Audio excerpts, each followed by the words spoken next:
Continuando con esta semana bíblica provincial que los misioneros claretianos de la provincia Colombia-Venezuela hemos organizado, agradecemos la participación de todas las personas que nos siguen en este momento por esta red social. Al mismo tiempo damos la bienvenida a Claudia Lorena Chaurra Romero, quien hoy 23 de septiembre, mañana 24, trabajará con nosotros desde el libro de Ruth el tema del cuidado emocional en la familia. Claudia es licenciada en Filosofía y Ciencias Religiosas, realizó la especialización de estudios bíblicos con la Fundación Universitaria Claretiana Uniclaretiana. Bienvenida, Claudia, y muchas gracias por atender a esta invitación. A todas las personas que se conectan para el programa, nuestro agradecimiento y bienvenida, al igual que a las familias que también se han conectado hoy para seguir este programa. Esperamos que sea de mucha ayuda en estos tiempos de pandemia. Seguimos insistiendo que la misión continúa y recordemos que juntos comunicamos mejor. Les invito pues a que invoquemos la protección de Dios sobre nuestras familias y les invito a hacer esta oración por la familia. En el nombre del Padre, del Hijo y del Espíritu Santo. Amén. Señor Jesús, gracias porque como tú vivimos y crecemos en medio de una familia. Te consagramos nuestras personas, los padres que tienen la primera responsabilidad, los jóvenes, fuerza y estímulo del hogar, y los niños, alegría y esperanza del hogar. Te consagramos toda la casa, los techos que nos recuerdan tu providencia amorosa, las paredes que la limitan y sustentan, las ventanas por donde entran la alegría y la luz, las puertas que se abren a amigos y vecinos y por donde salimos al trabajo e irradiamos nuestra vida a la comunidad. Te consagramos la cocina donde preparamos el alimento y la mesa familiar, donde gustamos el fruto de nuestro esfuerzo. Ayúdanos a no encerrarnos de modo egoísta en los muros de nuestro bienestar. Haz que busquemos alegría en la buena vecindad y en la colaboración. Te pedimos que junto con María y José vivas en nuestra casa como amorosa protección hasta que lleguemos al hogar eterno del Padre. Amén.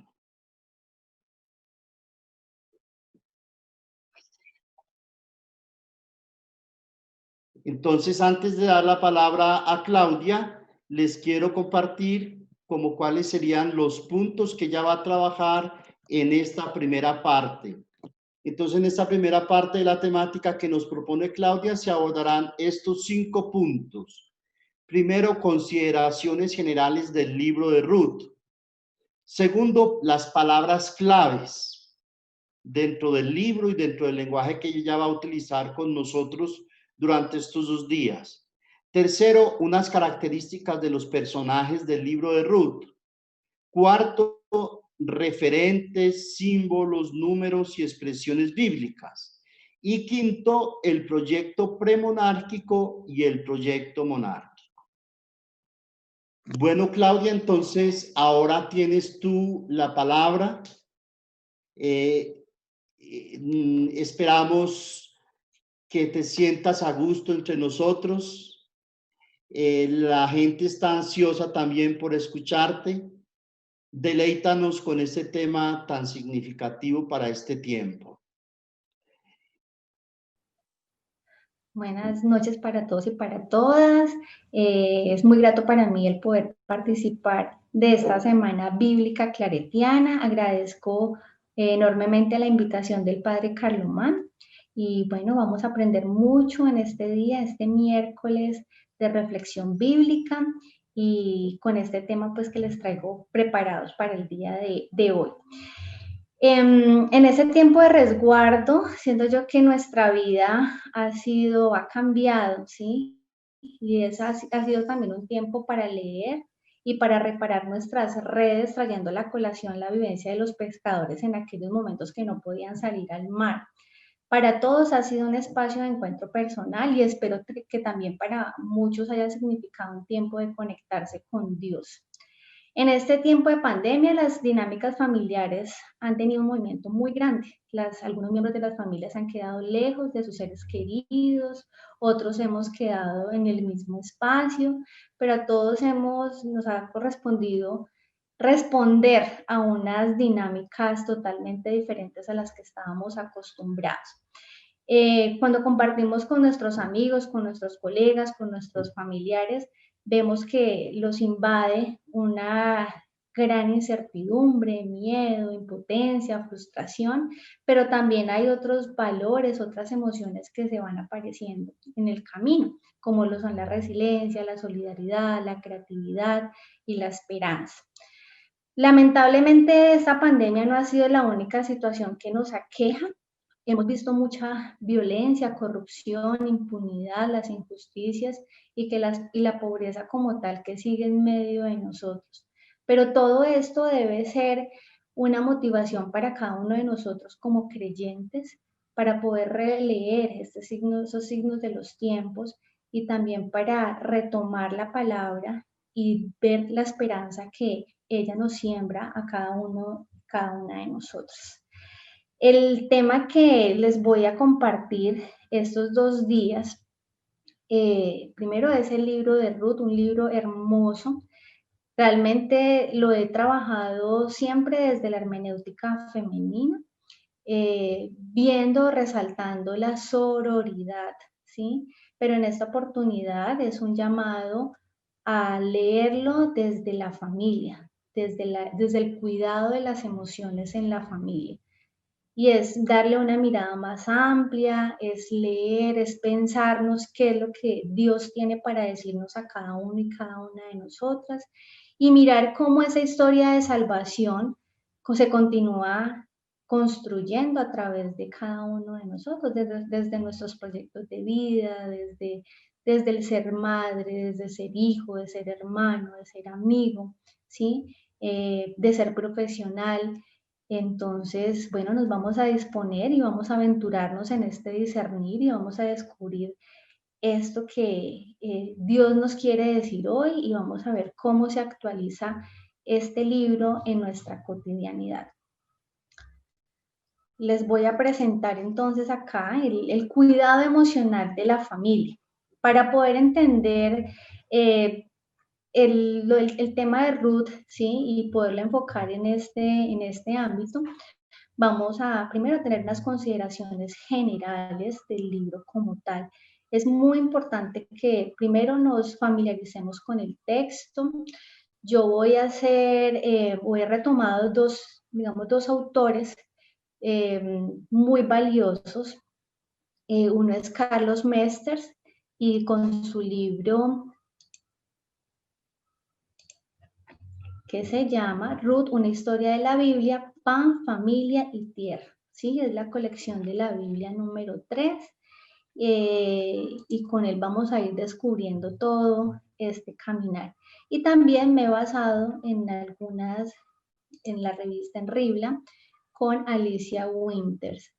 Entonces vamos a ir conociendo a través de estos 2 teólogos, 2 misioneros que han hecho reflexión, han estudiado la Biblia, se han apropiado de la misma, vamos a descubrir qué nos tienen para iluminar nuestra idea de familia y vamos a visibilizar todo lo que Dios nos quiere decir hoy.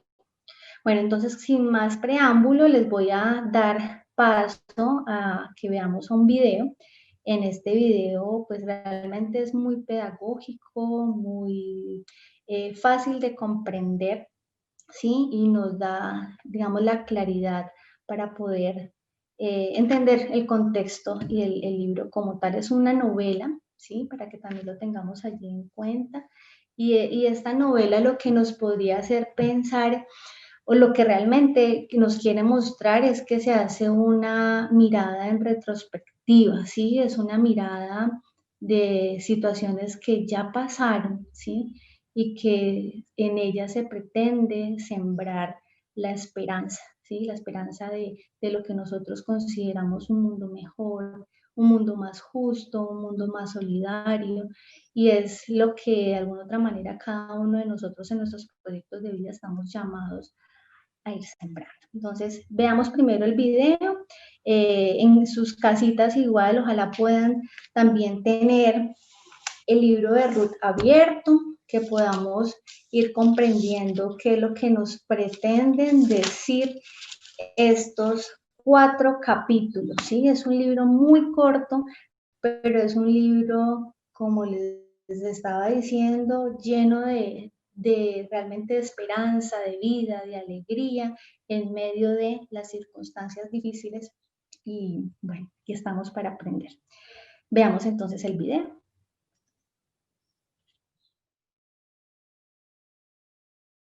El libro de Ruth es una brillante obra de arte teológica y nos invita a reflexionar en la pregunta: ¿cómo está Dios involucrado en las alegrías y sufrimientos de nuestra vida diaria? Hay 3 personajes principales en el libro: Noemí la viuda, Ruth la moabita y Boaz, el agricultor israelita. Y su historia es contada en 4 capítulos hermosamente diseñados. Profundicemos y veamos cómo se desarrolla todo esto. El capítulo 1 abre con la frase: en los días en que gobernaban los jueces. Y eso nos recuerda de los difíciles y oscuros días del libro de Jueces. Y aquí se nos presenta a una familia israelita en Belén que está luchando por sobrevivir una hambruna. Y en busca de comida se mudan a la tierra de Moab, un antiguo enemigo de Israel. Y allí el padre de la familia muere. Y los hijos se casan con 2 mujeres moabitas, Ruth y Orfa. Y luego los hijos mueren también y dejan sola a Noemí con sus 2 nuevas nueras. Así que Noemí ya no tiene ninguna razón para quedarse y le dice a sus nuevas nueras que ella regresará a su casa. Y Noemí sabe que la vida de una viuda extranjera en Israel será muy dura y por ello le dice a las nueras que no la acompañen. Orfa está de acuerdo, pero Ruth no. Ella muestra una lealtad increíble hacia Noemí y dice: a donde quiera que tú vayas, yo iré también. Tu pueblo será mi pueblo y tu Dios será mi Dios. Así que las 2 regresan juntas a Israel.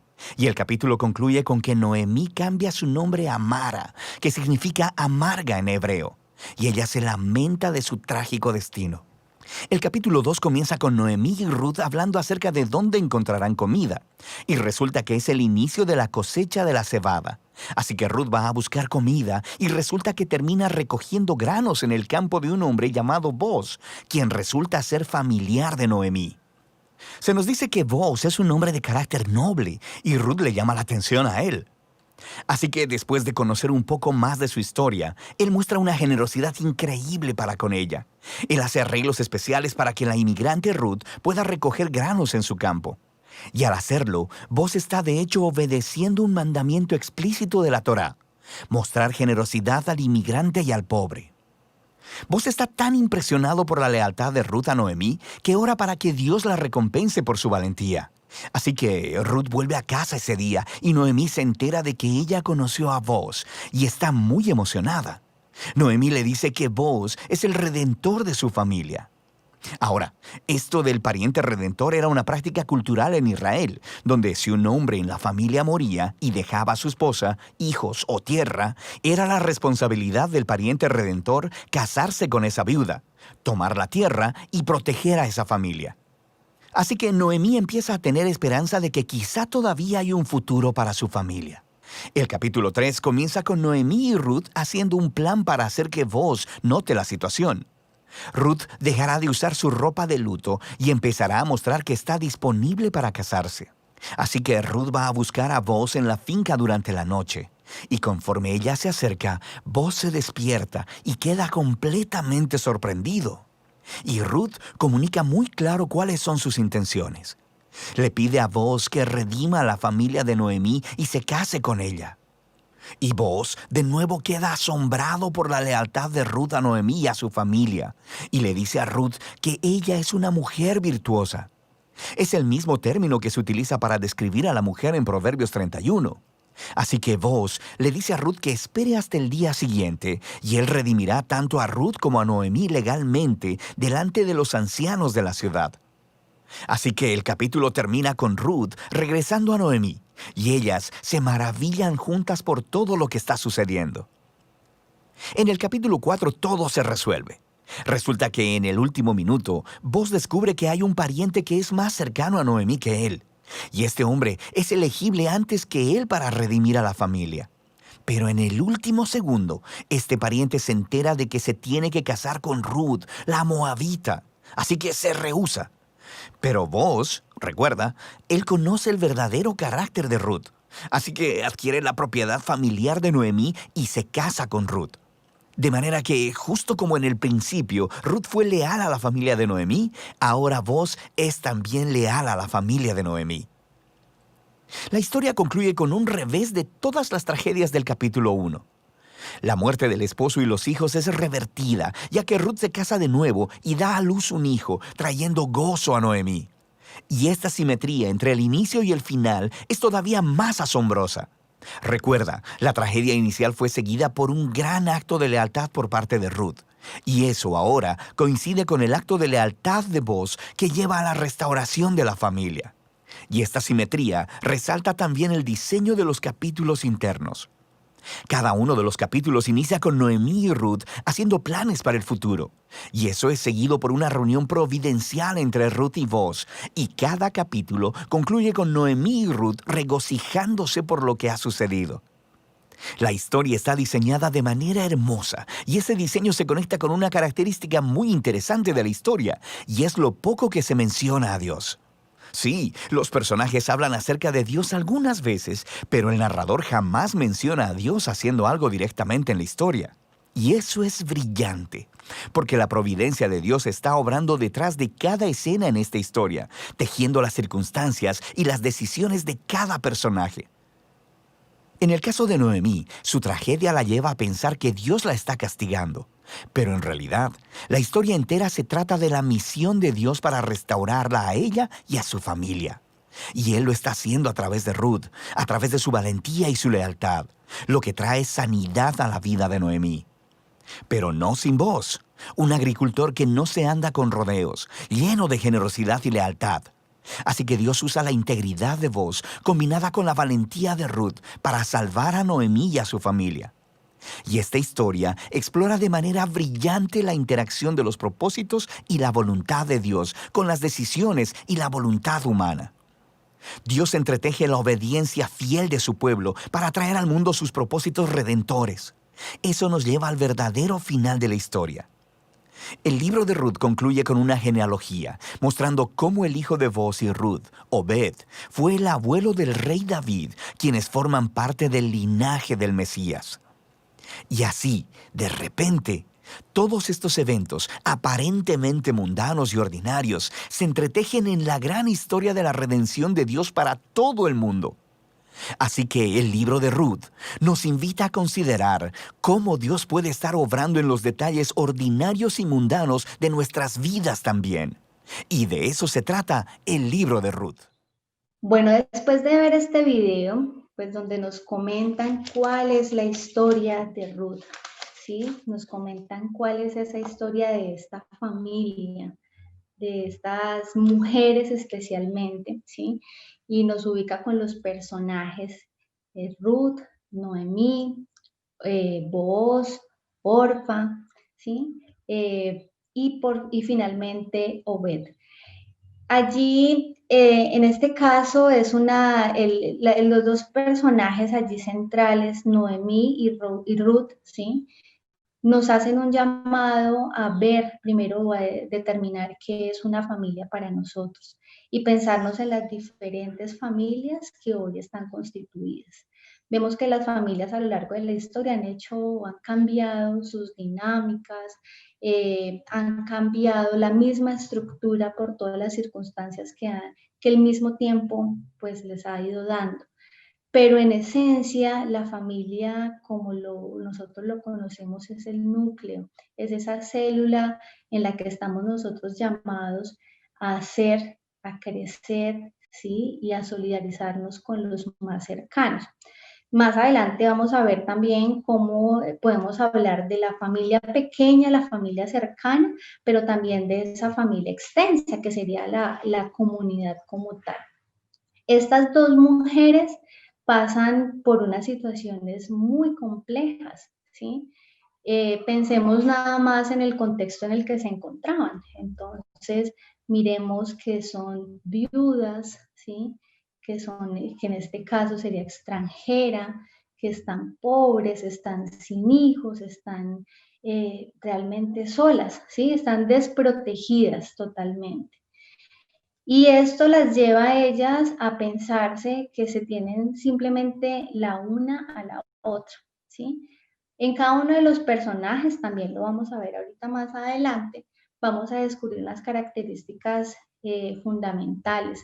En la Biblia nosotros tenemos que tener presente de que los personajes que se mencionan con nombre o sin nombre nos hacen también un llamado a identificarnos con cada uno de ellos. Y si no es con el nombre como tal y lo que traduce, al menos con sus acciones, ¿sí? Con sus decisiones. Entonces, pensemos también, como les vuelvo y les repito, o sea, todas las familias que hoy concebimos y todas las familias en los diferentes ambientes en los que nosotros nos movemos. Otra reflexión que podemos hacer allí tiene que ver con las circunstancias. Cada una de las familias se enfrenta a una serie de circunstancias, de dramas, pero también las circunstancias allí no solamente están enmarcadas en el aspecto eh, negativo, ¿sí? O sea, las situaciones no tienen que ser siempre en ese aspecto, sino que es la cotidianidad, todo lo que vive una familia y que esas circunstancias o esas situaciones generan unas reacciones, que es lo que nosotros vamos a entender como las emociones mismas. Entonces, este libro de Ruth, ¿sí? Hace un llamado a comprender la familia, la importancia que ella tiene, ¿sí? La importancia que tiene el ser solidario con la persona, con la y las personas que nos rodean, y también en la posibilidad de continuar la historia de la salvación y de construir el reinado de Dios.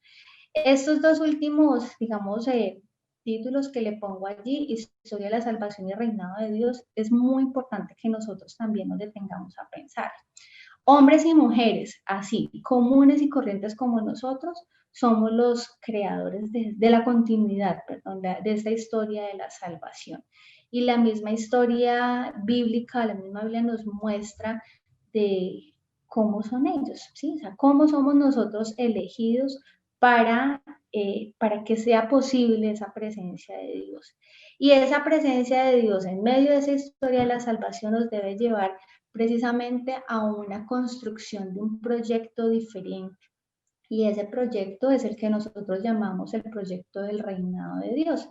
¿Por qué no lo tomo en este momento como reino, como tal? Porque a veces o sea, el texto o la palabra reino confunde mucho a las personas y piensan que es un lugar, y es más, se imaginan la presencia de un Dios que está en lo más alto, viendo todo lo que pasa en la humanidad. Pero no es así, sino que ese reino, no como lugar escatológico, sino como, no como lugar como tal, sino como una acción de Dios, es mejor planteado como el reinado de Dios, es decir, Dios actuando en medio de la historia, en medio de nuestros proyectos de vida, en medio de nuestras familias, ¿sí? Y cómo a través de ese reino de Dios le hacemos frente a todas esas circunstancias que se presentan.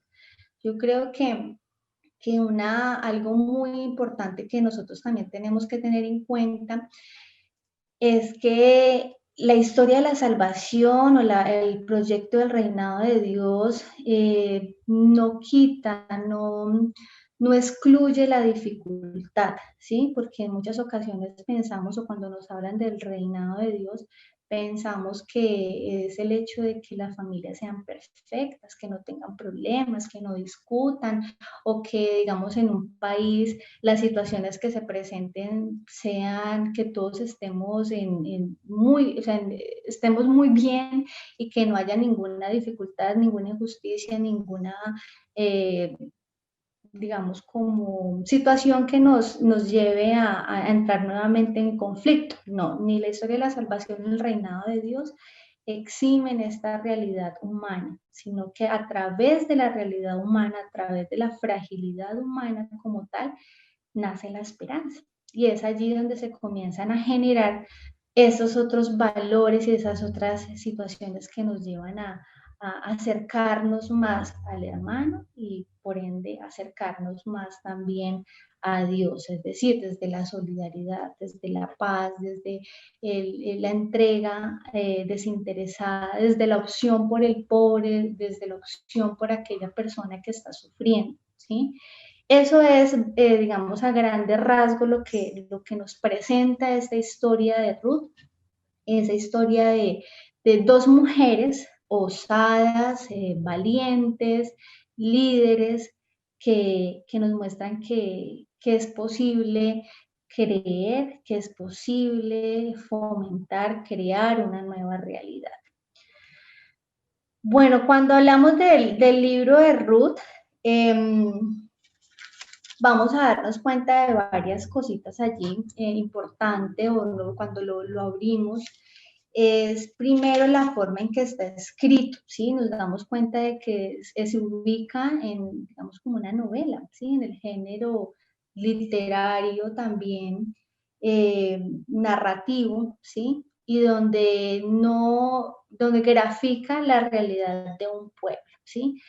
Como lo menciono allí en la diapositiva, las afirmaciones en cuanto en qué momento fue escrito el libro de Ruth, pues realmente son un poco inciertas, ¿sí? Pero por la forma en que está escrito y por las referencias que hacen, se indica que más o menos pudo haber sido escrito en el año 450 antes de Cristo, es decir, 100 años después del cautiverio. Aquí les voy a mostrar digamos, esta línea del tiempo para poder entender esto. Nos podemos referenciar en el capítulo 1, versículo 1, ¿sí? Donde nos dice, en tiempo de los jueces hubo hambre en el país y un hombre emigró con su mujer y sus 2 hijos desde Belén de Judá a los campos de Moab. Entonces, aquí nos referencia el tiempo de los jueces, pero realmente el libro no fue escrito en ese momento, sino que si nos vamos un poquito más como a la historia, nos daríamos cuenta de esto. Hace referencia a un momento muy importante que es la vida tribal, ¿sí? O sea, que se resalta allí. Más adelante también les voy a explicar cuáles son esos 2 cambios allí que se dan entre la vida la vida tribal como tal o el momento de los jueces y ya el cambio que se da con la monarquía y las repercusiones que esto pues va a traer también para la comunidad. Entonces, hace referencia a este tiempo, en tiempos de jueces, pero resulta que fue escrito realmente por acá, en tiempos de Esdras, de Zorobabel y de Nehemías, donde se estaban haciendo una serie de proyectos y reformas, y lo que se hace es por eso dar una mirada hacia acá y añorar este momento y decir, vengan, es que la familia es importante, pero también hay unos derechos que es importante resaltarlos. Se le da valor, muchísimo valor a esa mujer extranjera y eso o sea, es algo revolucionario, porque en este momento acá se estaba antes pidiendo perdón, acá se estaba pidiendo era la pureza de la raza, la expulsión de los extranjeros, y es decir, es una fuerte crítica a todo esto que se vivió, absolutamente a todo esto.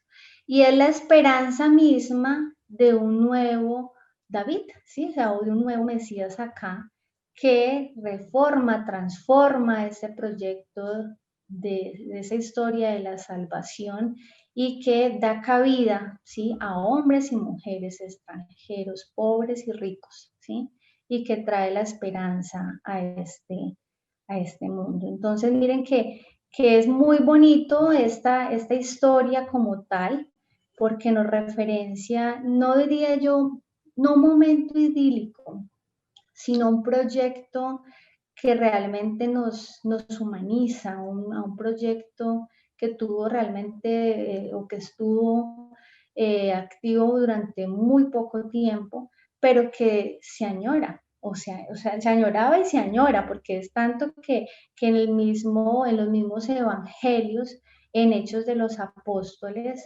vuelven y retoman esta misma imagen de vida en comunidad y de vida en familia, ¿sí? Y que nos haría allí preguntarnos a sí mismo, como Jesús lo hizo, a su propia familia de sangre, quién es mi madre, quiénes son mis hermanos. Y entonces, bueno, es toda una reflexión realmente muy amplia. Como les estaba diciendo, pertenece a un género literario narrativo, pero no exime toda esta parte de la historia, es decir, sus nombres, las palabras que utilizan, todo hace referencia a una situación histórica, a una crítica de proyectos que van en contra de la vida misma, de la vida de la familia, de ese proyecto que Dios tiene para nosotros. ¿En qué época entonces fue escrito? Ya, bueno, ya lo he explicado un poco allí. Nos muestra, lo voy a dejar aquí quietico, nos muestra que esa situación vivida, ¿sí?, de sufrimiento por el pueblo, bueno, se revela en este espacio, y es mostrarnos, es visibilizarnos cómo todas estas situaciones de migración, de salir, de destierro, de ser exiliados de la propia tierra, tienen un gran peso para la comunidad, ¿sí? Y hoy podemos también relacionarlo con cuántas familias en nuestro contexto les ha tocado salir, ¿sí? Miremos que allí mismo en el capítulo 1, en el versículo 1, nos dan de entrada qué era lo que estaba sucediendo, ¿sí? Y pensemos entonces cuántas familias que nosotros conocemos han salido de sus tierras por esta situación, por hambre o en busca de mejores oportunidades, o también con la expectativa de una mejor calidad de vida. Pero nadie sale de su tierra, digamos, con gusto, siempre se añora, siempre se espera que volver a regresar donde se nació. Y si es para nosotros en esta época importante, imagínense más digamos, ese arraigo de tierra que era para el pueblo israelita, ¿sí? O sea, donde para ellos esa tierra prometida ha significado muchos años de luchas, de guerras, de invasiones, de salidas, pero también entonces la añoranza de regresar, o sea, porque es que es la tierra que Dios les prometió, es la tierra donde por la que han pasado tantos años y tantas vidas en la misma. Entonces es esa mirada también allí. Entonces, Nabucodonosor, rey de Babilonia, había destruido la ciudad de Jerusalén y asesinado mucha gente. Parte del pueblo no asesinado fue llevado al cautiverio, donde estuvo golpeado y explotado casi 50 años. Finalmente, Ciro, el rey de los persas, derrota al rey de Babilonia y permite que el pueblo regrese a Jerusalén. un pequeño grupo volvió dispuesto a organizarse nuevamente como pueblo de Dios, pero a pesar de la buena voluntad no tuvieron éxito. Y eso lo vemos aquí, lo vemos en esta imagen. Todo lo que el pueblo, entonces estamos hablando en este momentico acá de esta situación, acá el regreso, y luego va a estar la propuesta de la reconstrucción del segundo templo. Entonces es una historia donde el pueblo como tal ha sufrido precisamente todas esas salidas, invasiones, guerras, derramamiento de sangre, ¿sí? De inocentes. Bueno, entonces miremoslo y qué más nos tiene Dios para decir hoy frente a estas situaciones que pasan cada una de las familias, ¿sí? Bueno, en el texto como tal, ¿sí? Nos presentan 4 pasos. Esto nos lo va a presentar Carlos Mersters. Este es el libro, ojalá lo puedan tener. Yo tengo esa acá en el PDF. Yo se los puedo compartir de tal manera que sea un estudio también consciente y un estudio pues más detenido, porque el tiempo acá pues apremia, pero ojalá cada uno de nosotros podamos acercarnos a este hermoso libro. Entonces, él refiere 4 pasos, 4 momentos en el texto de estas mujeres y de estos hombres. El primer paso es atraída por la buena noticia de Dios a la tierra natal, ¿sí? Es decir, Noemí decide regresar a ella en busca de pan. Entonces, Noemí, ¿de dónde era originaria? De Belén. ¿Y dónde se encontraba? En Moab, ¿sí? El segundo paso, decide regresar a Belén. El segundo paso, Ruth toma la iniciativa de recoger espigas en el campo y así comienza a hacer valer el derecho de los pobres.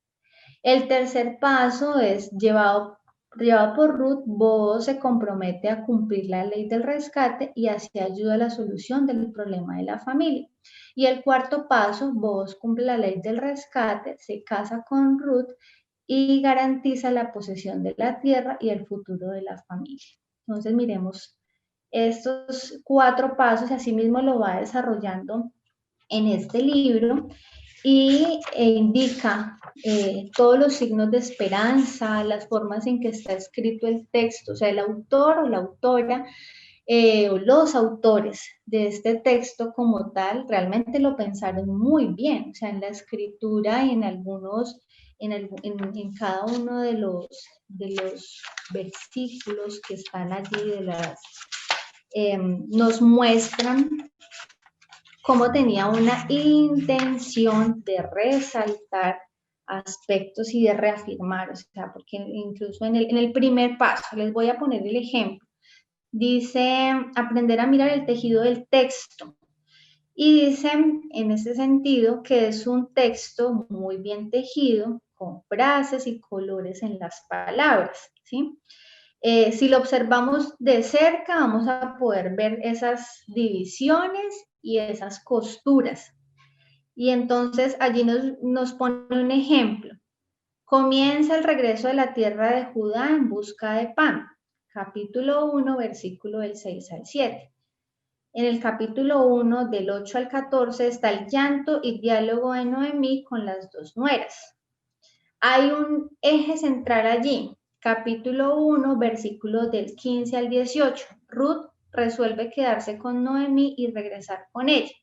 Pero luego vuelve y se repite algo en el capítulo 1, versículos 19 y 21, donde vuelve a ser el llanto y el diálogo de Noemí con las mujeres de Belén. Y termina con lo que empezó.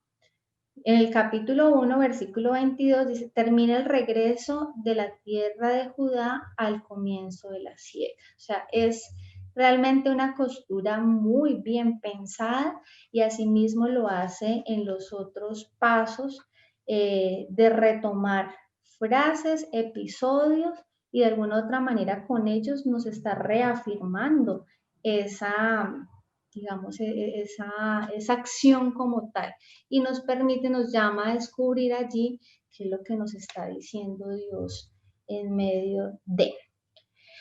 Bueno, para poder entender todo esto, bueno, es que esto es muy amplio, pero para poder comprender realmente lo que significa la familia, vamos a comprenderlo desde varias ópticas acá. Entonces, la familia, la comunidad o el clan como tal, como lo expliqué ya en un principio, podíamos diferenciar esa familia pequeña, que es el bed up, la casa del padre, perdón, el bed up es la casa extensa, ¿sí? O sea, la casa del padre y en algunos momentos se menciona también la casa de la madre, ¿sí? Y está el mishpahak, que es la familia, es decir, ese núcleo familiar más pequeño, ¿sí? Para que lo tengamos allí como también presente. Como hace referencia al tiempo de los jueces, entonces tendríamos que ver qué pasó, cómo eran las familias en aquel tiempo. Entonces el mismo contexto nos va indicando era que eran varias familias pequeñas que vivían juntas y esto formaba una gran familia, y es decir, una comunidad o una población. ¿Cuáles eran esas características? Se ayudaban y esa era una obligación sagrada. Nadie dejaba que su hermano pasara hambre.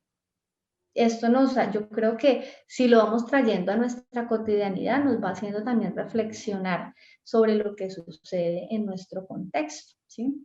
Entonces, esa imagen de familia en tiempos de jueces similar a la que nosotros estamos viviendo, ¿sí? Que tiene, o sea, en qué son diferentes, que distan de ese proyecto como tal. Realmente nuestras comunidades unidas permiten que ningún hermano o hermana pase hambre o necesidad. Bueno, las necesidades de los pobres había obligado a mucha gente a emigrar, a vivir en soledad, cada uno en su rincón. La gran familia se había dividido y debilitado. Esa es una realidad también que nos aqueja, ¿sí? O sea, como, vuelvo y repito, como muchas personas, como muchas familias, por situaciones de violencia, han tenido que dejar su tierra, ¿sí? Y nosotros hemos escuchado, porque pues, cierto que hemos sido afortunados también en el de no vivirlo allí en carne propia, pero sí el sentir ese dolor del hermano cuando ha tenido que dejar su tierra, ¿sí? Ha tenido que dejar la finca donde se encontraba, su terreno que ha sido o que ha pasado digamos, como herencia y todo lo que eso implica, o sea, es decir, llegar a un lugar y sin saber cómo más va a empezar allí y saber que no puede regresar porque, digamos, en nuestro contexto su vida puede correr peligro porque no sabemos quiénes están detrás de esa situación como tal. Y que la violencia nosotros sabemos que pues que en Colombia y en otros países también, el mundo entero ha dejado muchísimas secuelas, ¿sí? No solamente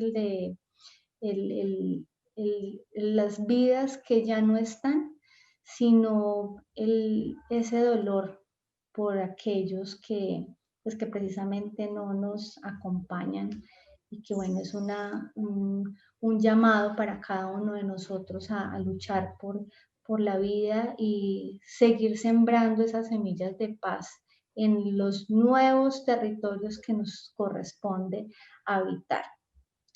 Entonces, esa familia de pobres se había obligado también a migrar, ¿sí? A irse de sus tierras como tal. Hay personas que se dejan morir de hambre que dejan morir de hambre a su hermano para poder ampliar los latifundios. Era una realidad y yo siento que también se hace presente en nuestra tierra y es como el rico cada vez es más rico con aquellos terrenos, con aquellas propiedades. La propiedad privada nos ha hecho muchísimo daño y cómo el ser humano pretende acaparar cada vez más esto y enriquecerse, y el pobre cada vez más pobre.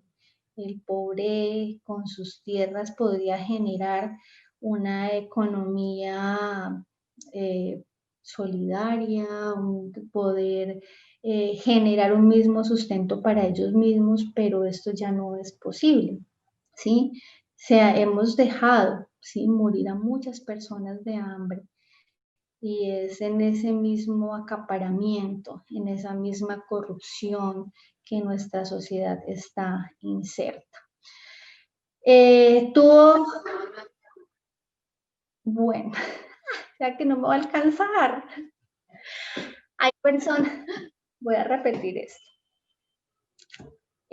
Hubo un gran sufrimiento y castigo de Dios sobre los pobres, y yo siento que esta puede ser una de las interpretaciones más comunes, ¿sí? O sea, cuando hay muertes, cuando hay pérdidas en general de terrenos, de dinero, cuando hay enfermedades, siempre se asocia en esa dinámica de ¿qué he hecho? O sea, ¿por qué me está pasando eso? O sea, ¿qué hice de malo para que Dios me castigue de esta manera? Siempre los seres humanos lo leemos de esta forma, y es como mirar que esas situaciones nos están diciendo algo, y es un llamado a que esa situación así pequeñita o grande, ¿sí?, nos permita descubrir la presencia de Dios. Entonces allí tenemos las dos características de las familias, la familia, vuelvo y repito, la familia pequeña y la familia grande. Las palabras claves en este libro, pues realmente son muchas las que incluso pueden surgir, pero dentro de las que consideraba más importante, pensaba en sororidad, resistencia, sagacidad, osadía, salvación, esperanza, fragilidad humana, valentía y solidaridad. La sororidad es la ayuda o ¿cómo se diría? Como esa capacidad que tienen, en este caso, las mujeres que tenemos, porque sor, mujer, hermana, ¿sí?, de levantarnos entre nosotras mismas. Realmente es un término muy bonito, y aquí no se trata de modas, se trata más de pensarnos en que es una palabra que se actualiza y que reivindica ese papel de la mujer, y le da el lugar pues un lugar hermoso en la misma historia, y es de ayudar a quien está allí a su lado, ¿sí? Cómo entre nosotras como mujeres nos levantamos, ¿sí? Nos unimos, nos apoyamos, y es bonito verlo en nuestra realidad, en situaciones de crisis, en situaciones de duelo, en situaciones de violencia. Tejemos esa red común, esa red que levanta, esa red que dignifica, esa red que permite que cada una de nosotras pues tenga sus derechos sean respetados. El de la resistencia es muy importante en este libro, porque es que ellas fueron, ahí lo unimos también, o lo uno yo en ese sentido, la osadía y la resistencia, ¿sí? Entonces, en este caso, ellas hubieran podido quedar allá en Moab y de alguna otra manera no moverse, pero son osadas y dicen, venga, es que nosotras no podemos quedarnos, o sea, quietas. En este caso es Ruth la que motiva, no me puedo quedar quieta, o sea, algo tenemos que hacer, ¿sí? Y emprenden ese camino, ¿sí? Y es osada en todas las decisiones que toma, ¿sí? De regresar a Belén, sabiendo las condiciones en las que se encontraban ambas, viudas, pobres, el hecho de ser mujeres, ¿sí? Entonces es pensarnos también en eso. Y en la forma en que ella busca esa persona que los rescata y los salva, ¿sí? Es decir, esa persona que les va a ayudar a que ese nombre de la familia realmente vuelva a tener la esperanza, ¿sí? O sea, porque en este caso estaba Noemí, entonces con viuda, había muerto su esposo y sus 2 hijos, ¿sí?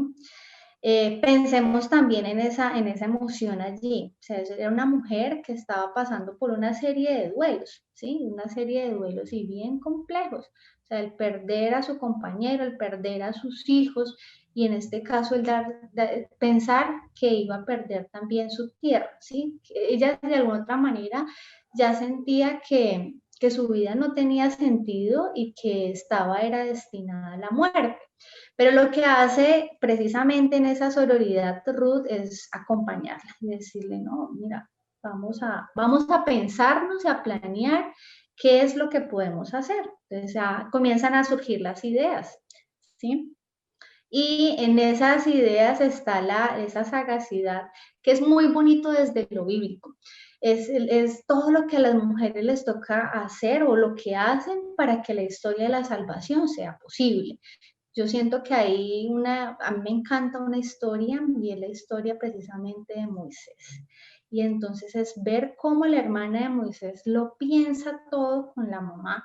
Y entonces el hecho o sea, son también osadas y lo piensan, lo planean tan bien que permiten que este hombre, este niño se salve y llegue a un lugar concreto. Es decir, ellas no lo colocan en cualquier lugar, o sea, ya saben dónde lo van a colocar, en el río y a dónde va a llegar, o sea, todo está fríamente calculado.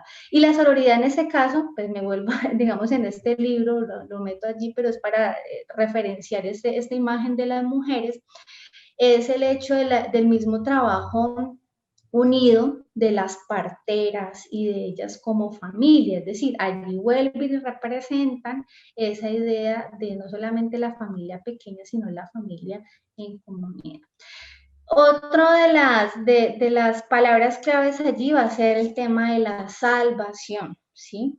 La salvación vista en este caso como ese rescate que se hace de la muerte a la vida, ¿sí? Y es lo que de alguna otra manera termina, o sea, empieza el texto con muerte, con hambre, con tristeza y termina con la esperanza y un nuevo nacimiento. Entonces es eso, o sea, cómo la historia de la salvación también se construye y cómo Dios nos salva, cómo Dios está en medio de y no nos abandona. La esperanza va unida a toda esta situación. Allí la fragilidad humana, o sea, la familia y la historia, no solamente esa historia de Ruth, sino todas las historias que nos presentan la Biblia son protagonizadas por hombres y mujeres y por ende van a representar también esas situaciones humanas en general y nos muestran la fragilidad, o sea, nosotros como seres humanos somos propensos a sentir rabia, temor, tristeza, alegría, o sea, estamos expuestos a todas estas situaciones y desde esa humanidad, cómo Dios se hace presente. O sea, eso es tan importante el tema de la fragilidad, que Dios se hace hombre y se hace frágil. Y es más, representa también incluso el tema del nacimiento, o sea, en el niño, en Obed, ¿sí? Cómo un ser tan frágil va a generar todo digamos, va a darle la esperanza a la familia, o sea, es allí lo más hermoso. Va unido la valentía a la osadía y la sororidad a la solidaridad, es decir, en la misma comunidad. Bueno, los personajes. Estos personajes son hermosos. Estos personajes realmente nos dicen muchas cosas hoy. Vuelvo y repito, como lo dije en algún momento, el hecho de que tengan nombre nos da una pista. Si no lo tuvieran, también nos daría otra pista y tal vez nos diría, póngase en el lugar de, pero con nombre o sin nombre, en esta oportunidad es para pensarnos y decir, bueno, ¿con quién de ellos cuáles son las emociones, las características que me pueden dar a entender de que estoy o que reaccionando, comportándome como cada uno de ellos? Elimelech es el esposo de Noemí. ¿Sí? El significado es mi Dios es rey y hace precisamente ese nombre una crítica a la monarquía en los tiempos de jueces. ¿sí? Entonces, haciendo la comparación, precisamente que en aquellos tiempos era Dios quien reinaba. Y en la monarquía, pues ya pasa a ser una persona quien toma esa vocería, ese liderazgo y a centralizarse el poder. Es decir, ya no es Dios, sino que ya es el hombre eh, que quiere ser dominado, que quiere ser regido por otra persona. Y cómo o sea, es de alguna otra manera también la crítica allí de esa exigencia, no, queremos un rey. ¿Por qué lo quieren? Bueno, los otros pueblos lo tienen, queremos un rey. Entonces, de alguna otra manera ¿quieren un rey? Listo, tomen, pero asumen las consecuencias. Y eso es lo que sucede. Noemí, significa gracia, luego va a cambiar en el texto mismo, va a cambiar el nombre por Mara, que significa amarga, ¿sí? Entonces, es el amor fiel de Dios a su pueblo, donde se origina para ese mismo pueblo la gracia. Es decir, Noemí y Elimelech, entonces allí esa unión es porque si Dios es rey, está la gracia presente en. Pero con los reyes, con todo lo que se genera después de la monarquía, viene precisamente la amargura, ¿sí? Entonces vuelvo y digamos, me remito como al espacio, a la línea de tiempo que les mostraba y todo lo que se va generando a lo largo de la historia. Entonces, ¿cómo cambia? O sea, ¿cómo cambia esa vivencia del tiempo de los jueces y cómo va cambiando las decisiones y todo lo que les toca asumir, ¿sí? Es decir, momentos de dominación, momentos de destierro, momentos de esperanza, pero volvían o sea, como que el hecho de añorar, pero no poder realmente estar donde quisieran estar o de la forma en que quisieran estar. Mahalón y Wilón van a representar, son los dos hermanos, los dos hijos de Noemí y van a representar la obediencia y la fragilidad. Y ambos, ¿cuál es el sentido oculto de ellos? Que van a representar a Israel y a Judá, es decir, la división, los dos hijos nacidos de la alianza entre Dios y el pueblo, pero que se olvidaron de que Dios era su rey y señor y siguieron a otros dioses, ¿sí? Si nos vamos a ver digamos, en esta primera familia, ellos eran, pues al parecer, eran personas eran personas con dinero, ¿sí? Es decir, con un buen estatus social. Pero la situación de hambruna, ¿sí? Digamos, como de dificultad dentro de su país, los obliga a salir de él mismo, ¿sí? Entonces llegan y abandonan y por eso se van para Moab. Y en Moab es donde conocen estos dos jóvenes a dos mujeres y se casan con ellas, ¿sí? O sea, se casan con dos extranjeras para ellos porque ellas están en su tierra. Entonces, Orfa y Ruth.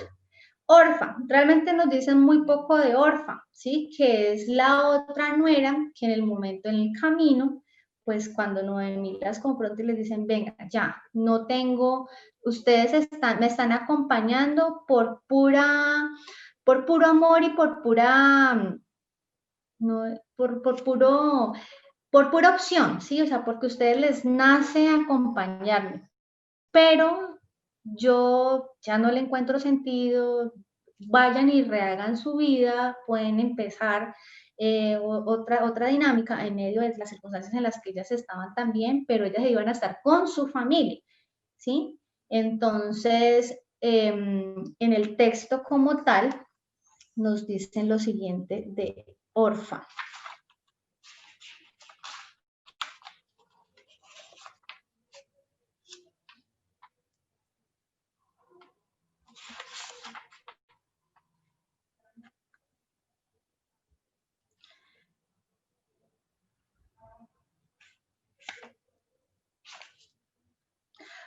Noemí le dice esto a Orfa y a Noemí. Vuelvan a sus casas, volvió a decir Noemí. pues, ¿qué sacan con venir conmigo? Ya no puedo tener hijos para que sean sus maridos. Les repito, regresen a sus hogares, pues yo ya soy vieja para casarme de nuevo. Y aunque tuviera la remota esperanza de casarme esta noche y de tener hijos, ¿serían ustedes capaces de esperar a que fueran grandes? ¿Dejarían por eso de casarse? No, hijitas, bastante me ha castigado ya Dios para que vaya yo a agregar esta preocupación por ustedes. Ellas seguían llorando, esa es una palabra también que la vamos a tener aquí presente, hasta que al fin Orfa, dándole un beso, se fue a su casa. ¿Sí? Entonces allí refieren el hecho de Orfa, de darles del significado de espalda, o sea, porque ella regresa, ¿sí? O sea, escucha a Noemí, pero mencionan también de que ese desprendimiento no fue fácil, o sea, llorar allí lo mencionan como que es el sentimiento, es el amor que se tiene por la otra persona.